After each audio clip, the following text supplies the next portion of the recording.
হাউলিত ভয়াবহ অগ্নিকাণ্ড কেইবা লাখ টকাৰ সা সম্পত্তি ভস্মীভূত অগ্নিকাণ্ডত বৰপেটা জিলাৰ হাউলি পৌৰ এলেকাৰ 1 নং ৱাৰ্ডৰ কৈমাৰীত সন্ধিয়া এক ভয়াবহ অগ্নিকাণ্ডত কেইবা লাখ টকাৰ সা সম্পত্তি জুইত ভস্মীভূত হৈছে।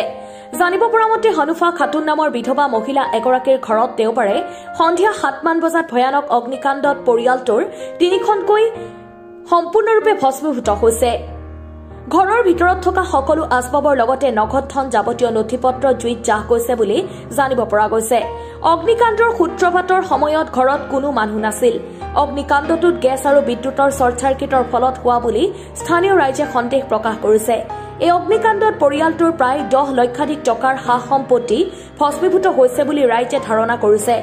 জুইত জাহ যোৱা দুৰ্ভগীয়া ক্ষতিগ্ৰস্ত পৰিয়ালটোক কিছু সাহায্য প্ৰদান কৰিবলৈ স্থানীয় ৰাইজে জিলা প্ৰশাসনক আহ্বান জনাইছে।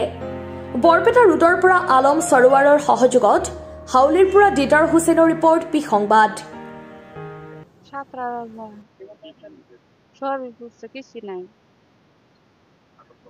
কাগজপত্র কিছু নাই টাকা পয়সা মেলা আছে বড় ফুলাই পয়সা দিচ্ছে আলমারি কেনার জন্য আমি পয়সা আনছি কালকে 15,000 গরম গাটি সোনা দানা কিছু নেই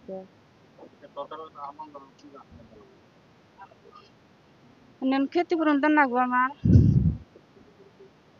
টাকার ব্যবস্থা করে দেন না